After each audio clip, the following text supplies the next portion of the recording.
guys, it's Sierra and welcome to another video. Today we're doing another story, another part in the Hermitcraft season Clockwork series. We are starting off on episode 3, chapter 10, and we're going on. And it's still a long way to go, but we are getting closer every time, which is great. Yeah.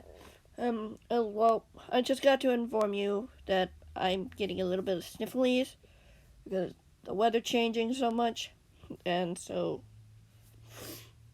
if you do hear it, I apologize, but that's just one thing. And like, if you enjoy these, yeah, I guess you enjoy them. And if you haven't, if this is the first one you've seen, I suggest you go back and watch through all of it. I have a playlist that you can check out if you want to see all the stories so far. This is still the first story, and I have plans for the next one already. So I don't know how well this will do, which is why I'm not sure if people would want me to keep going. But I mean, this is what I want to do. If I want to write these stories and share them, then, well, I'm gonna write these stories and share them. Yeah, YouTube doesn't necessarily work like that, but it's just what I want to do. It's just I create my own stories and I just read them aloud. It's just how I do things. Of course, there are ways to improve and do something different, but I don't have that kind of skill. And right now, I don't want to. This is what I want to do, so I'm going to do it. Let's get started. Chapter 10. Grian opened his eyes next morning. The sun, the sun barely rising over the horizon as he sat up in bed, wiping the sleepers from his eyes with his hand. He spent the rest of the day checking around the place until Liam had come to give him the report. He'd been told that he had to wake up early, since he was being transported to a safe house this morning. He climbed out of bed and stretched. Having slept relatively well in this new place, he still missed the comfort of his own bed, but at least he'd be going somewhere quieter. That was the hope anyway. Of course, it had to be safe, since it was a safe house after all. Still, safe didn't mean he wouldn't miss where he was. He was starting to like it here, knowing there was someone to talk to if he needed anything. Once he was finished getting ready, he walked over to the door and opened it, looking down the hallway before stepping out, closing the door behind him. No doubt he'd be expected to be downstairs somewhere to go to wherever they wanted him to go. As he began to walk towards the stairway, he was interrupted by someone calling his name from behind him, calling out his name from behind him as the door opened and shut.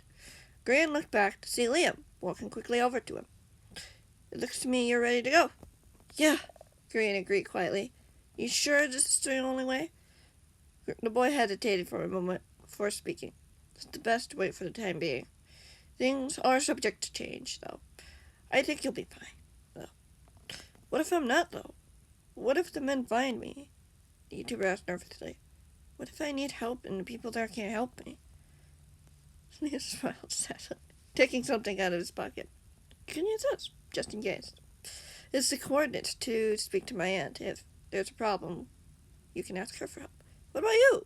the young man asked. "I'm not by the communicator a lot of the time. This thing will always connect to her no matter where she is. I can trust her. She's helped so many people this way." Grian nodded, taking the paper as he hid it away in his pocket. "Thanks. Hopefully we meet again soon." "We'll say, just be careful out there," the boy replied as he took a step back. The YouTuber smiled and nodded, wishing him well as he went the rest of the way to the stairs and walked down, holding onto the railing tightly as he did so. He didn't want to look back, didn't want to second-guess this decision. Liam had done everything he could to help him. even giving him a way to call for help if the worst happened. Clearly, the boy knew what he was doing, and he himself had things he needed to deal with.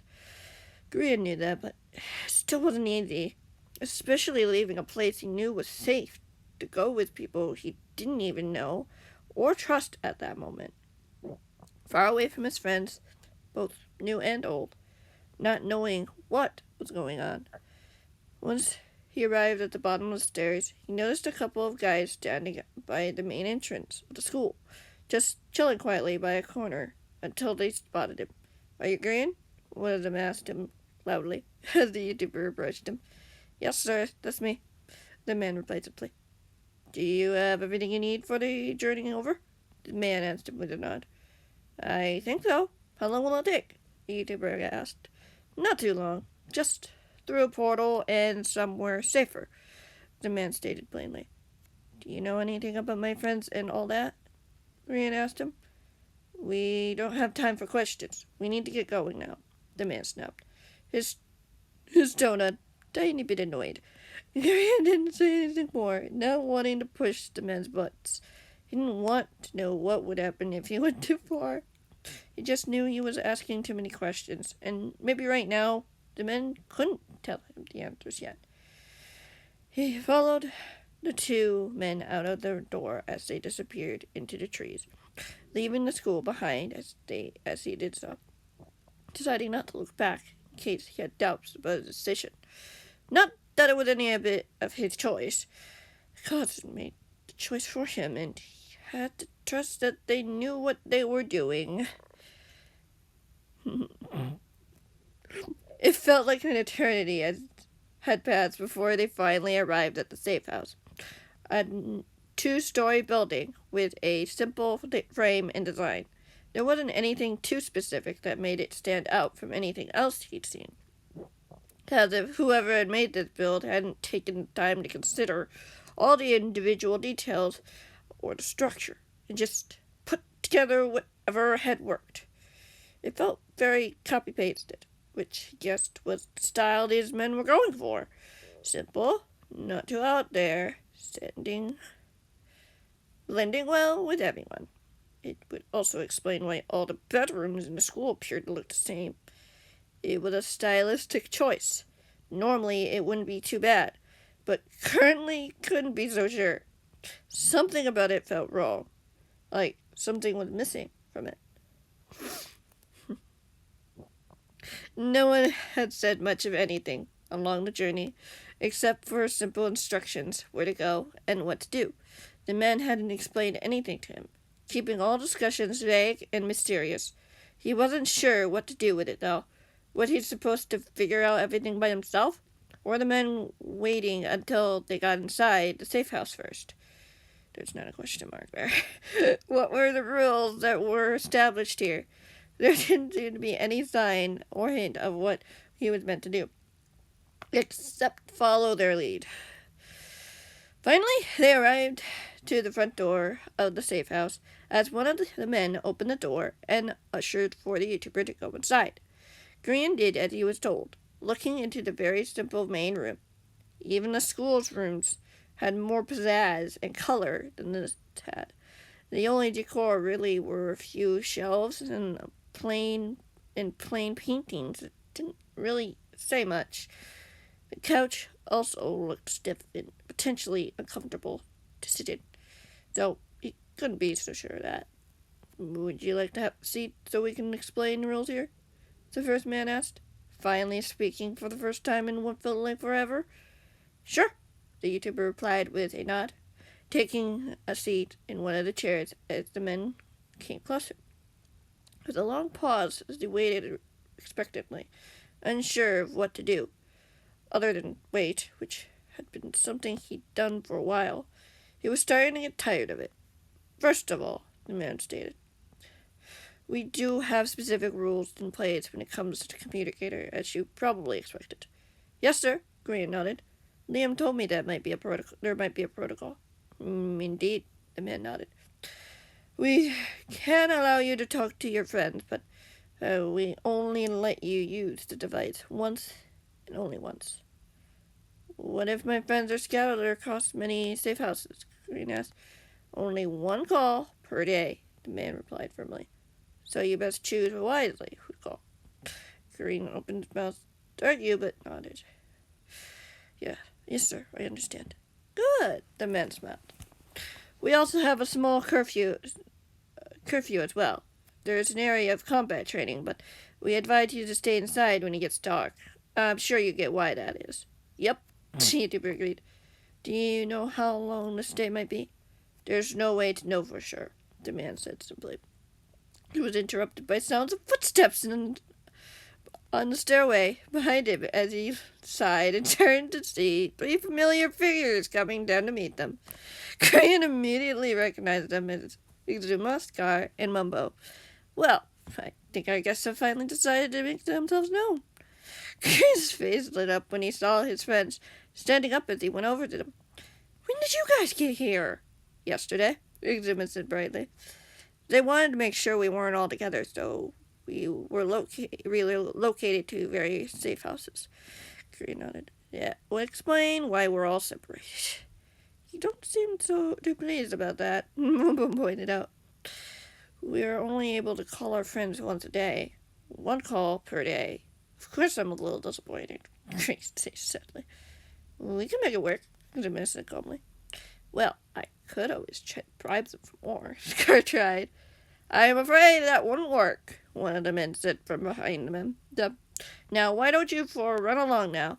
We have some things we need to attend to privately. The YouTubers didn't argue as Grian followed his friends up the stairs, up to the 2nd floor, where he could see lines of rooms, most of them being bedrooms. One of them had a communicator somewhere. Everything looks to be the same, Exuma explained. So you're going to need to remember which room you're in. Great, Grian said with a small smile. You're going to need to fill me in on everything, though. Let's go in one of these rooms and do that now. Exuma agreed. They all slipped into a random room as the door was closed behind them. Grian watched as Mumbo went to a chest and pulled out a few chairs, putting them around the room in a circle. Those chests have to be pretty big in order to fit that many chairs, Grian admitted, somewhat impressed. They're foldable, Mumbo stated simply. Have a seat.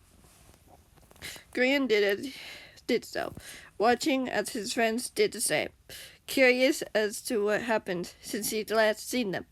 He was relieved to see none of them appeared to be hurt in any specific way, or was it at least not visible. So, where exactly should I start? Exuma asked the group. Or do either of you want to take it? You can do it, Scar said pointedly, though the fight was pretty crazy. We got overwhelmed very quickly and had to retreat. We probably hid for like 30 minutes before they found us and attacked again. I don't know why that's a question. Was everyone okay? Grian asked. There was a long pause of silence filled the room. Not all of us made it, Exuma admitted. We told the cause that fact when they found us, but I don't think they heard us when making the report. For all they knew, we were all fine. Oh, Grian replied sadly, looking at his feet. Sorry to hear that. We're all dealing with it in our own ways, Mumbo said. I totally messed it up. We're all dealing with it in our own ways, Mumbo replied. We can pull through it, hopefully, Grian admitted. Definitely, Scar corrected. We can do it. Grian managed a small smile. Do you think I could have been much help if I had stayed? Exuma shook his head. Honestly, it's probably would have been worse if you had. You going to get help was the best thing you could have done. Grian nodded. Do you think things will ever come back to normal? Maybe not normal, as it used to be, Exuma responded. It'll be worth it, though. If we're patient and diligent enough, we will get there. Maybe that's not just up to us, Grian said softly. The cause doesn't have a hand in it, too, in a way. We have to trust them. Do you trust them? Scar asked. I know I can trust some people, Grian admitted. Given time, maybe I can trust these guys, but after Liam gave me a backup set of cords, I'm not so sure. What do you mean? Exuma asked. Grian took out a piece of paper that was given to him and handed it to the YouTuber. Liam gave me this in case the worst happened, or I needed help if what we had wasn't enough. Goes to his aunt, who has helped people before. All right, the man nodded as he handed back the paper to him, as Grian slipped it back into his pocket. At least we have a backup plan. Grian smiled and nodded. Hopefully it doesn't come to that. We'll deal with it when we get there, Zimmer replied as he got to his feet. Why don't we show you around and do some exploring? I'm sure the guys will be fine with that if we are careful. Grian nodded. Oh boy. Grian nodded once more as he followed his friends out of the room, knowing it could be a while before he would get any answers to the questions he had, especially with the idea that they might never be able to return home. Were they even considered to be hermits anymore? He wasn't too sure. Only time would tell, and he already was done with his reading. I'm going to scroll down a little bit. Okay. Okay. It's just one page. All right. Unfortunately, I'm going to end that there. That was a longer chapter. There are a few longer chapters in here. So, yeah. That happens. Yep. Sometimes they're longer, sometimes they're shorter. But, yeah. I hope you guys enjoyed that. Just a little snippet. And, yeah, things are about to get crazier from here. Yeah. I'm just surprised that there aren't as many pranks as there could have been. I'm just not creative with that quite yet. Give it time. Give it time. Anyway, thank you guys so much for watching. I hope you enjoyed, and I guess feel free to leave down any thoughts, questions, anything that you want to bring up down in the description, and I will see you in the next one, whenever that might be.